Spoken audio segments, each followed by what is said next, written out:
Hi all, let's look at the amazing positional game of Leela against Fritz in the Chess.com Computer Championship Rapid Rumble, 15 minutes with a 5-second increment.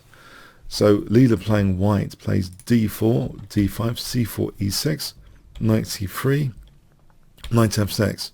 Thankfully, the Tarrasch isn't entered with c5 because Leela has that tendency. It seems to play d takes c5, which I think is a bit awkward. So we have knight f6, knight f3, c5, and now c takes, queen takes d4, e takes. So there's an isolated queen's pawn to play with structurally. e4 challenging that pawn straight away. Knight c6 hitting the queen. That bishop pins the knight. D takes, and the queens do come off. Knight g5, bishop e6, white castles, bishop b4. Leela recollects her pawn. King e7, and now fractures black's pawn structure by giving up that light square bishop. Is it worth it? Well, there's a nice blockade square on c5 to potentially play with. a3, and now we have bishop takes, knight takes a5, rook e1, rook hd8, bishop e3. So you can see that blockade square being used.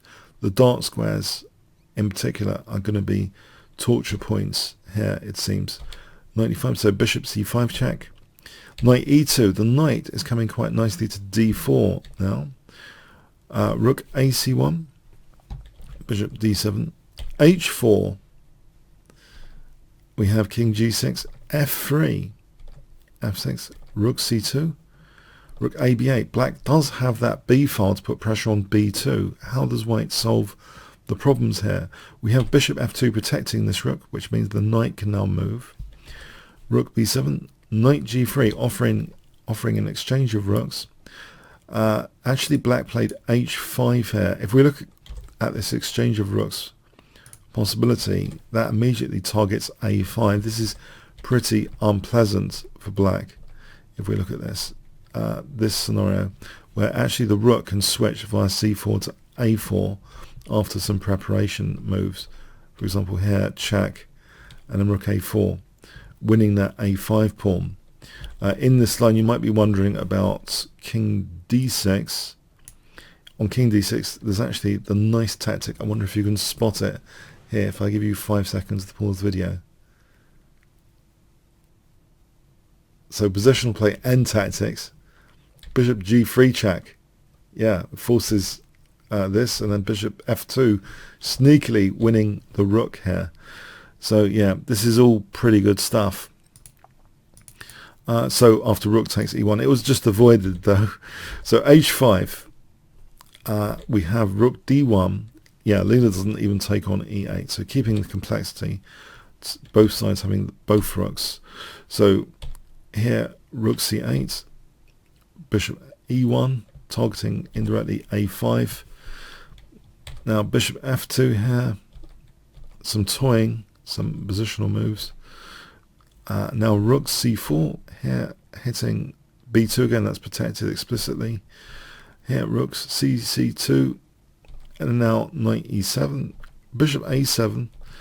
Yep, bishop f5, and we have actually what seems to be a very clever response, a4. Now here, black actually played rook b3, which seems to be in waiting to take the b2 pawn once the rook moves. Right? Now first of all, let's have a look at bishop takes c2 instead. A takes, the bishop hanging.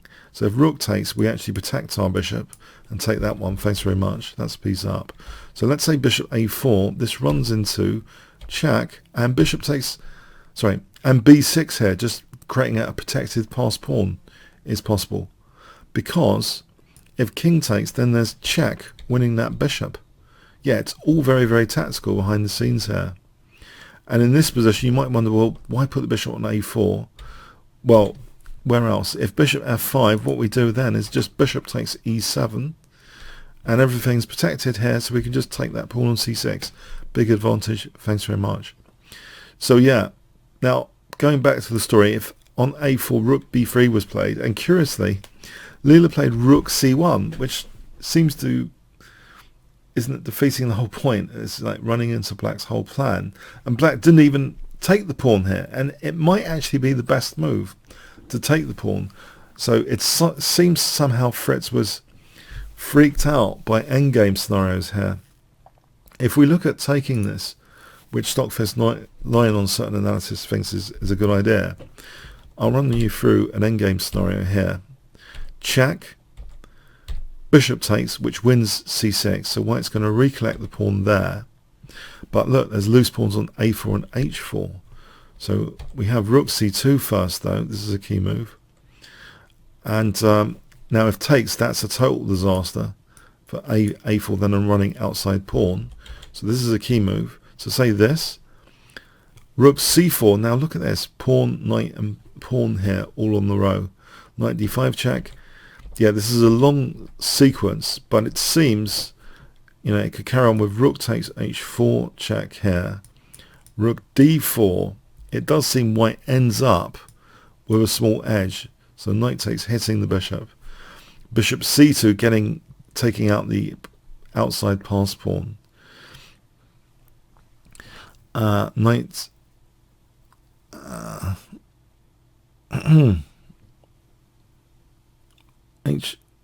not bishop c2, h4 check first, pardon me. h4 check first, king h2, now bishop c2. Yeah, so we're in this deep variation where it turns out that white plays rook h5 here with an edge. Now, if this really was what Fritz saw, that's amazing. Yeah, white ends up with a small edge and maybe didn't like that. But we're in kind of table-based territory. I'll be surprised if this is absolutely winning for white. So anyway, the pawn wasn't taken. This is the first big mystery of the game. Why not take the pawn? Instead, we have knight d5. And now the game remains pretty complex. That pawn is explicitly protected. Bishop d7. And there's another mystery, by the way, coming later for another pawn not being protected or let go of. Rook c5, rook a7. For the moment, yeah, black is explicitly clinging on to a5 for dear life. And the pieces look to be getting like depressed. The black's pieces around around a5 and c6 are actually getting depressed now. Rook e2, as there's a famous quotation about weaknesses creating gloom all over the chessboard. I think in terms of an isolated queen's pawn, it spreads gloom over the chessboard. But then we have other isolated pawns here, and the pieces just seem to be not very happy with their new duties holding on to pawns, basically. And b3 gives the bishop some options to play around with. So bishop b2, we have some playing around here. Positional maneuvering from Leela in this game is immense. So here, bishop f4, finally improving that bishop. So it's got a real nice scope here. King f7. We have rook c4. And more maneuvering. Bishop c3. Black really doesn't want to take off that bishop. That's just a horrible bishop versus knight endgame. Just to put that on the board, I mean, you can imagine intuitively this is a bad idea. This is like concrete. Yeah, you see that a5 and c6 is just going to be tortured. White's going to have a nice edge there. So anyway, we have knight c7, keeping the tension going. But now knight exchange, you might think, well, this relieves black, doesn't it? Opposite column bishops. Is this just going to be another draw? We have g4 counterattacking on the king side, letting b3 go. f5 was played. It's too dangerous here to take here because of g takes. f5, g takes, bishop takes, rook d4, bishop e6. We have rook e5, bishop f5. Yeah, the pawn is poisoned in a lot of these variations. If the bishop takes here, all of a sudden black's king gets it, because the opposite coloured bishops, key point, sometimes in the middle game, or even in this scenario, king safety becomes sometimes a major issue. In this position, look at this. This is just mating the black king. So that really is, and here it's also mating with rook e8 check. It really shows the power of this dark square bishop. So it's not quite drawing yet. So bishop f5, rook d6, and now this is also very, very interesting stuff now going on. after bishop d4 here.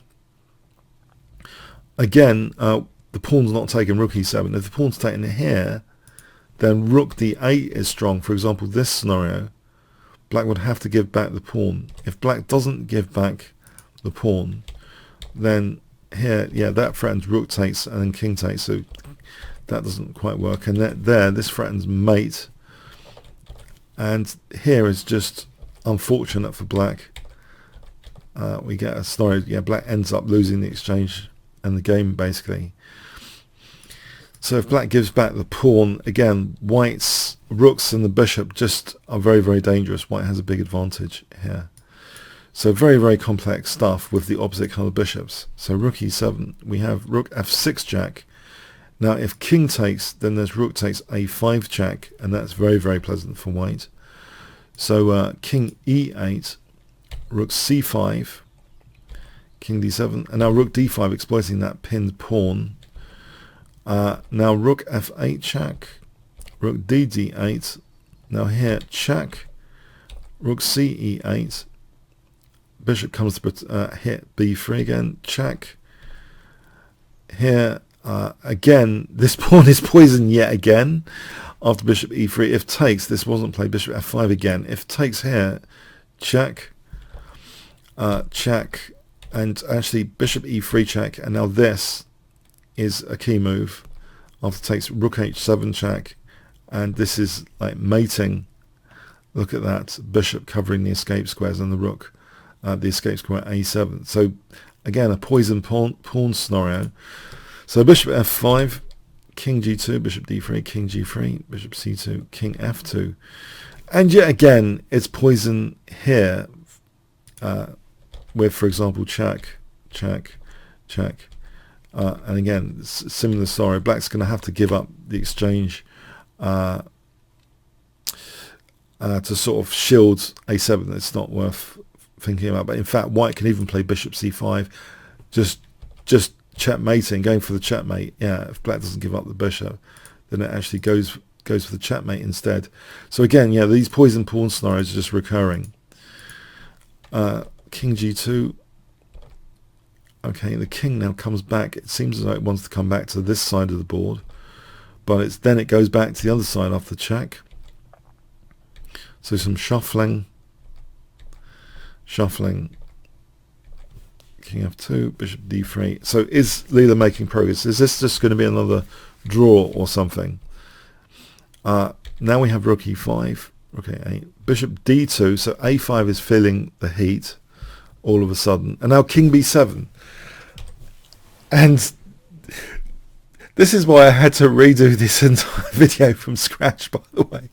Yes, I had a first draft of this entire video, and I had to redo it from scratch because I had to unveil the mystery of why the a5 pawn was neglected. Why here? Why now? Why king b7? And I have some answers. So I'm doing this video with a clear conscience. I hope that there aren't too many unresolved major mysteries. Okay, why king b7? Say black does a move like rook a6. It's clingy. Is it fatal? I believe it could be. For example, rook f8. This hits the bishop, and then we have that beautiful diagonal. You can see that the white bishop is gunning for the black king, but not the other way around. Leela's king is much safer in all these variations. The rooks are also doubling. Look at black's rooks, they're not. So the quality of all of Leela's pieces and king's safety creates a major advantage. Even if the king seems to come out of that problem area, the white king seems to at leisure be able to almost take a stroll over to the king's side, like this. I know this is crazy stuff, but it seems to be the case that the black king can be pushed back to the queen side, really way back to the queen side to Siberia, and again white can start coordinating pieces. This is a real fictional scenario, but it's stockfish 9 analysis as well. Yeah, it can end up in disaster. So that was rook a6. Let's have a look at another alternative. On rook c7, then rook d5 is a key move hitting the bishop, and then rook b5 check, bishop f4, and this is really unpleasant after bishop e3. Yeah, there's big king safety implications working their way in. Check from the bishop, check, and black ends up getting crushed. Rook c8 just gives up a5. Yeah, so if I'm talking about possibilities of clinging on, basically. So yeah, rook c7 doesn't do black any favors clinging on, or rook a6, it seems. So swiftly moving on. So in fact, Leela didn't even take the pawn straight away. She played rook c5. Okay, hitting c6. So getting black to defend here, c6, but now a5 is taken. So pawn up for the first time in the game after all that positional play. And we have rook d5, check, check, check. And there's a long-range plan here after taking that basically Leela can get her king to g5 and try and keep the king tied down via the a pawn. That extra a pawn is going to be used as a sort of way of containing the black king. So b3 is just given up here because both the pawns here are being skewered. So, but this pawn is slightly vulnerable, and that a pawn is tying down a lot of resources now. After bishop b6, this looks unpleasant. In fact, so unpleasant, black plays d4 in kind of positional desperation. If white's going to play like stuff like rook d7, then maybe a king walk over here as well. So this is desperation, it seems, giving up the d pawn for not much. So extra pawn again, and the king's just going to march now to g5. So great positional play. For the moment, it looks as though, hang on, the king's returned, but it's actually put back in its box in Siberia, ridiculously, on a8 soon, because look, this pawn is about to be pushed further. So the king's coming to blockade. Meanwhile, now this king can go to g5. So brilliant positional play here from Leela, really tying black down, totally tied down position. Black's on the precipice here. Now there's a possibility of coming around with the rook to do an exchange sack. That's really on the cards, or like this. So here Leela is preparing potentially an exchange sack on g6, potentially, slowly, carefully, getting the right circumstances. Clearly that pawn can't be taken as the check, winning the rook, so Leela's getting the right circumstances for building up pressure here. We have now bishop e4, bishop e3, and more manoeuvring. Yeah, I mean, there was a possibility of also sacking on f5 there. And now after king f7, yeah, not taking immediately because of the check. This is a disaster, clearly. That would just be losing a rook. But the exchange sack principle is going to be in practice soon. Here, after rook takes g6 now. This is safe now to take that. And black is collapsing now. So black is just 2 pawns down, past f pawn, is about to lose h5 as well. It is a total disaster. Black has got one last tactical trick in its box coming up soon, which we're about to see, because you see that the king hasn't got too many squares. We have actually bishop f2, we have h5, h6. Now here bishop g6, okay, there. This is it, the trick, bishop f5, offering this position to take. And Leela didn't, thankfully. If she did, then it's just perpetual check all the time. Anytime we take it, stalemate. And you might think, oh, over here, well, it's just check here. And the checks just carry on, even ridiculously, because it's always stalemate. Yeah, it's just always stalemate.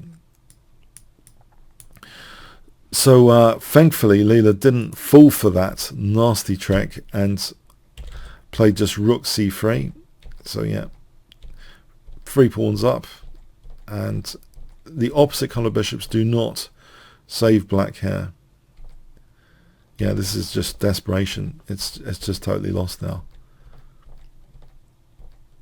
And it's just a matter of queening and checkmating now.